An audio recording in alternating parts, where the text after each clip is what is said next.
Hey folks, this week Wacom announced their Cintiq Pro 24 as well as the Cintiq Pro Engine, and we're going to talk about that and do a little preview in a minute.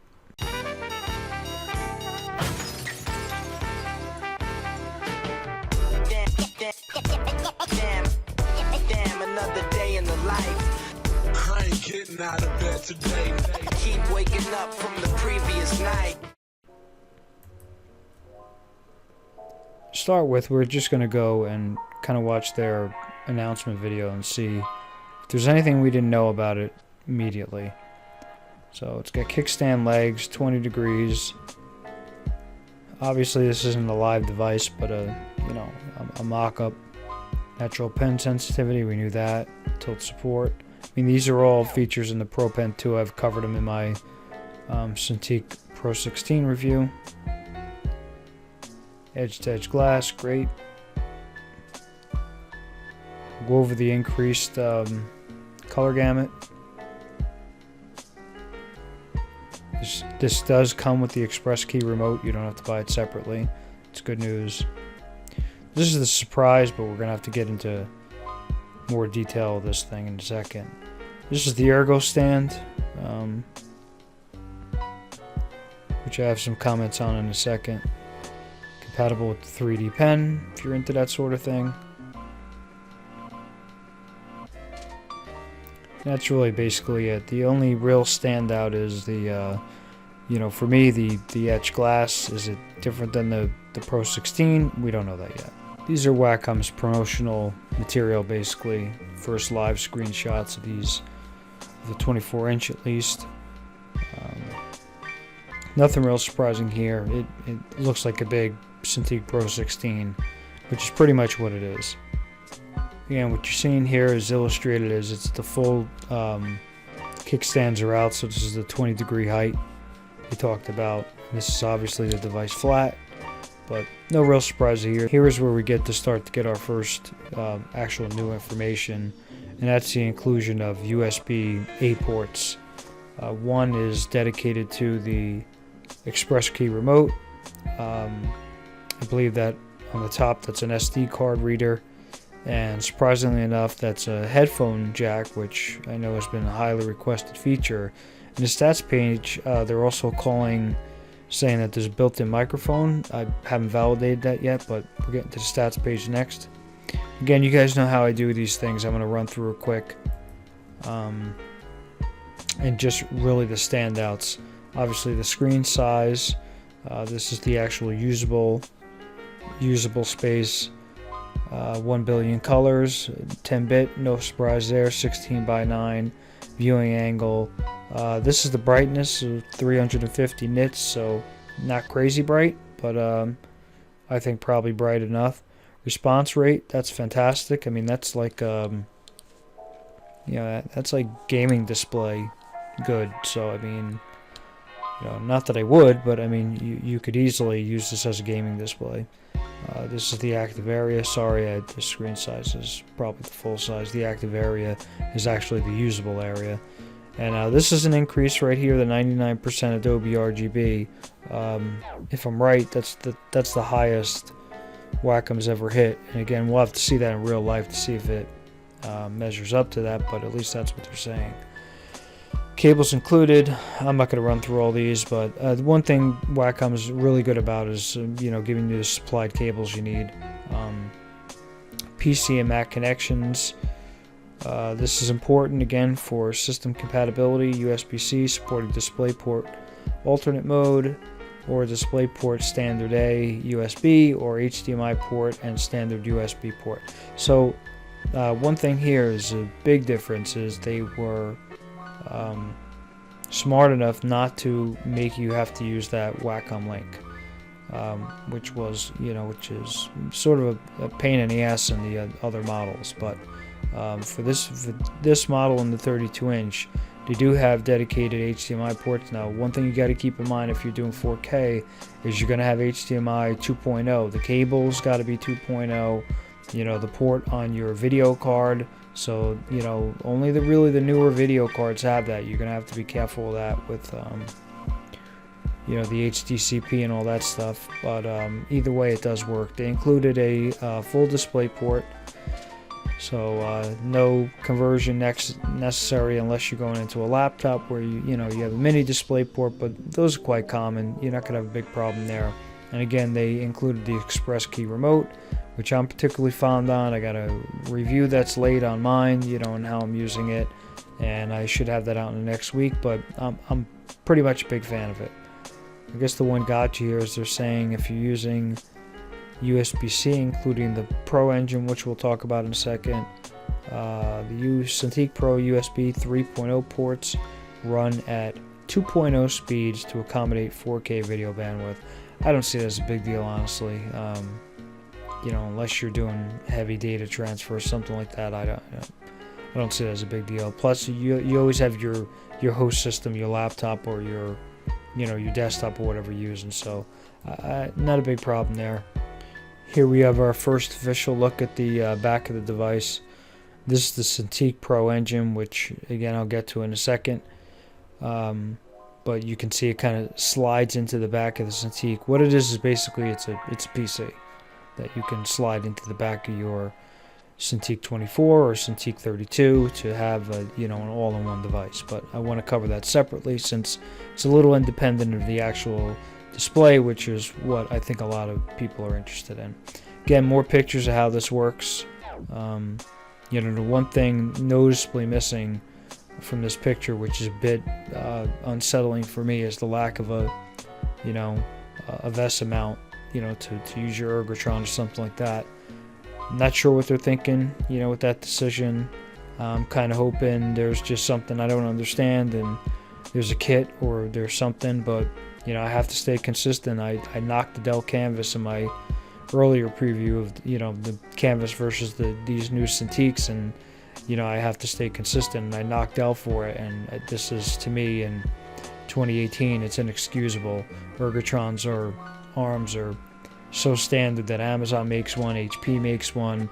I mean, a lot of people now are used to using these things, and my only feeling going into this is they're forcing you to buy their Ergotron stand, which we'll show some pictures in a minute. Just a little clip of the video in action I found on a web somewhere. Again, not a lot, but basically a demonstration of the touch features, gesture working, and this and that. I don't have much more than this because the device isn't actually out yet, at least the touch version isn't, but people have gotten their hands on these already. This is the Ergo stand I was alluding to before, and if you've been a Wacom fan or had a device, this is not their first Ergo stand. They had a certain Ergo stand for the original 24-inch, and then obviously a larger one for the 27 QHD. This stand will not work with the 32-inch if you're interested in that. This will be a separate stand, supposedly available in March, maybe, I think they're saying, but they don't have a good track record of releasing these stands or accessories, so we'll have to see if that indeed comes out. And the current Ergo stand is about $400, so if this comes in between $400 and $500 or something like that, you guys kind of know how I do it on this review. I love Wacom products, but I'm not a shill for the company, and I think it's a bit of bullshit. So that makes this device really not consumer friendly at all. It doesn't mean it's not the best. It just means that I got to call it how I see it, and it wouldn't have been that hard in any case to have a VESA mount for people, a good majority of people who use an Ergotron arms, have back problems, something like that. I mean, you don't want to have to go out and buy this stand. This is the thing fully upright. So again, it does rotate. I've seen videos of that. I think in one of my update videos I show the 32-inch kind of swinging back and forth, but it's just not the same thing as having an Ergotron arm. You get the thing the hell out of your way. Desk space becomes an issue. I mean, with me, right now I'm not using a full-size Cintiq, but I have the 16 and I have the 22-inch Bosto I'm hoping to replace. And when I want it out of the way, I can just move it out of the way. When I want to bring it down, I can bring it down. Different angles and such. To me, it's just easier. So I'm hoping they remedy that. I'm hoping there's a kit or some kind of thing. I know You know, the guy Lawrence, man, does, you know, great videos, and he's looking into it, and so hopefully something good comes out of this. Alright, so let's talk about this Cintiq Pro Engine, which is basically a modular PC.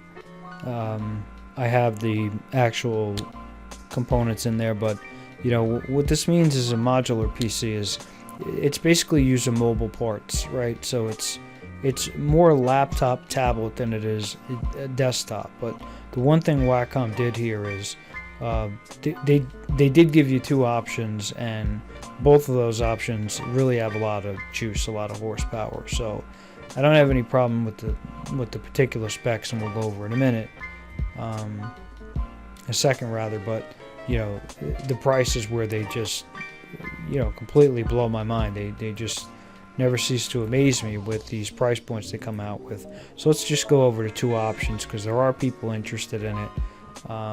You know, if you're talking about, you know, possibly cable management, or you know, you want to take your 24-inch with this, you know, Cintiq Pro Engine in it and go move it from one table to the next, you can do that.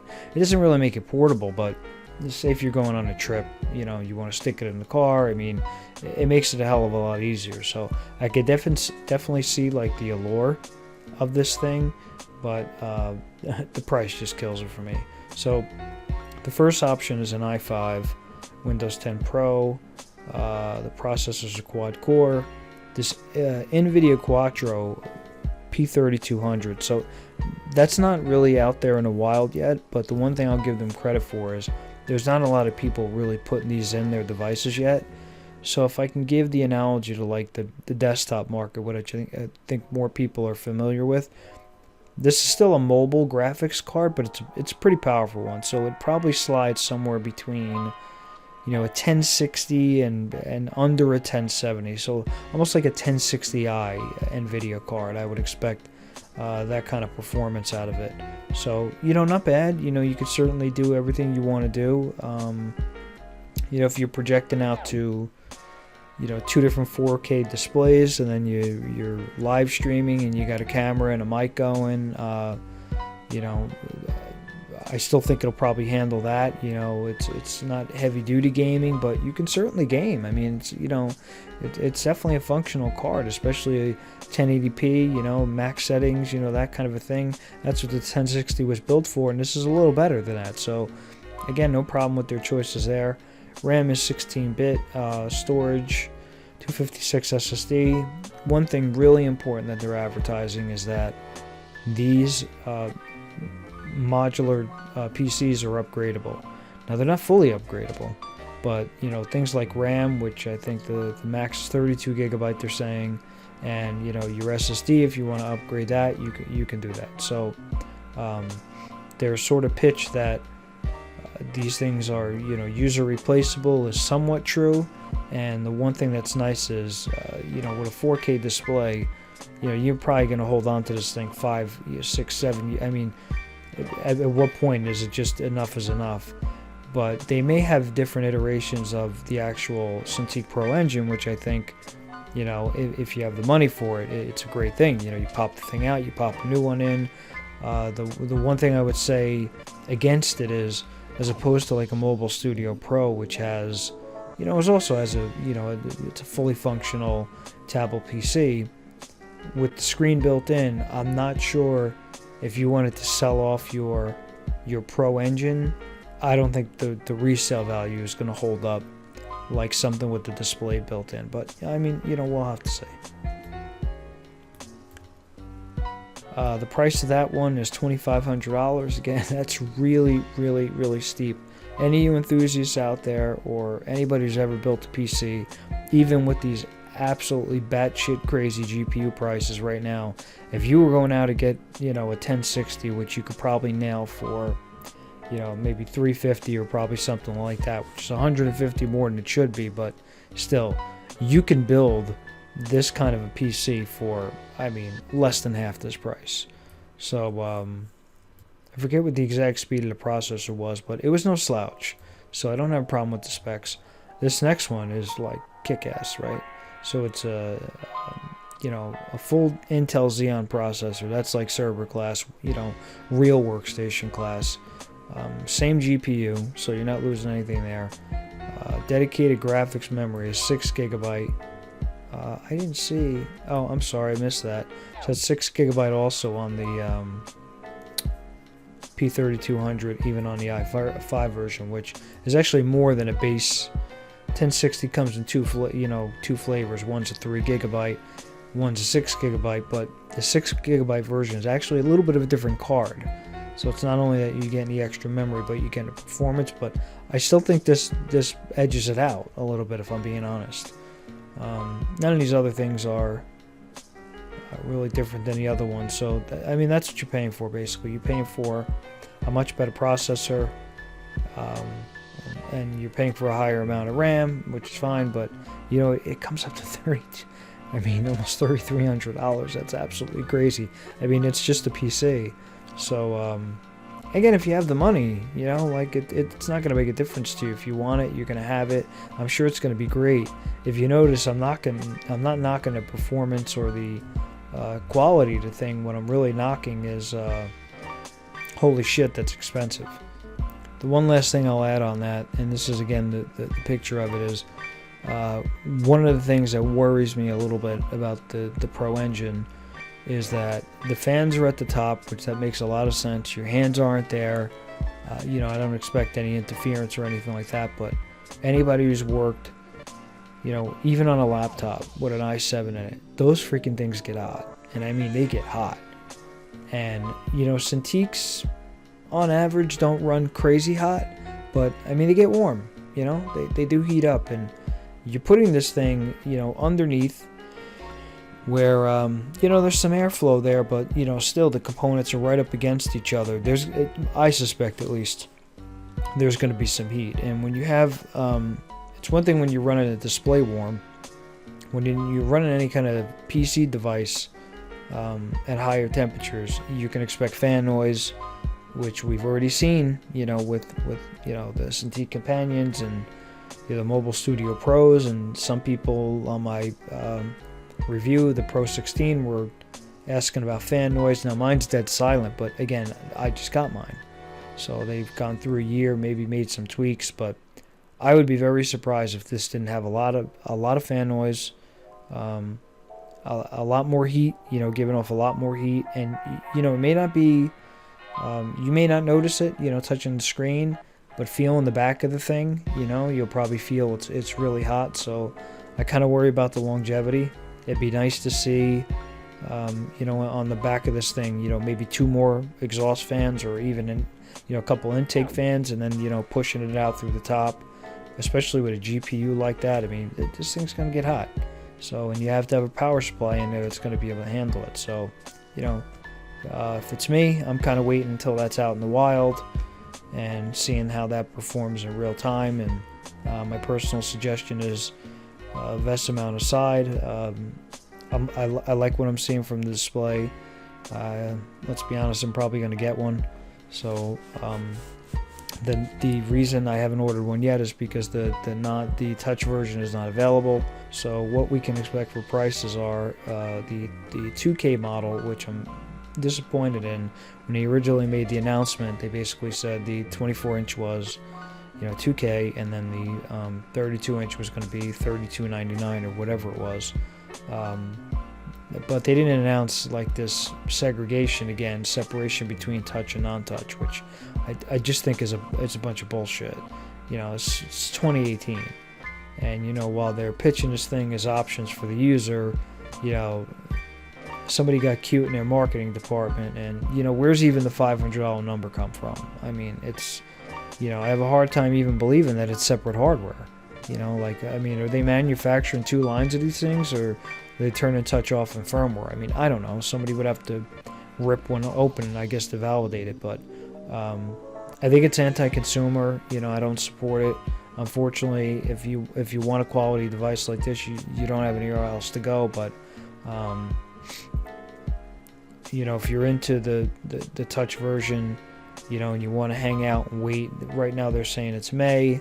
There is no time frame announced other than this year for the 32-inch. So we've seen this before, guys. They said, these were going to be out in January, then it slipped to February, and, would it be a real shock right now if you don't see the touch version of these things until, the fall or even later? So I think you got some time to kind of prepare for it. If you have a desktop PC, you're going to need a decent GPU to run it. Another thing to consider, which also came up in some user comments of the 16-inch Pro review I did, is that if you're using USB-C on a desktop, you're essentially using the integrated graphics card. So, if you have a kick-ass like 1070 or 1080 NVIDIA card that doesn't have a USB-C port on it, you're not utilizing that. You're using whatever garbage came with your motherboard. So, while it may display 4K at this point, you're not getting the same kind of quality or performance as you would with like an NVIDIA card.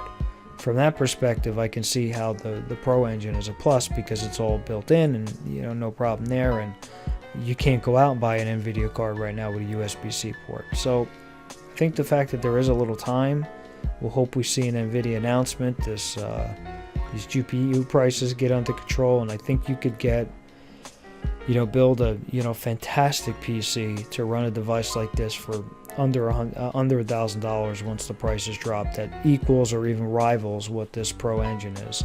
Anyway, that's it for me for now. That's all I have until they're out in the wild and some more reviews come out, or Wacom decides to actually finally send me one to review. But I will have one at some point. I'll do a review on it, a full review. And if you have any comments or questions below, always, like always, just leave them below, and I'll see you next time.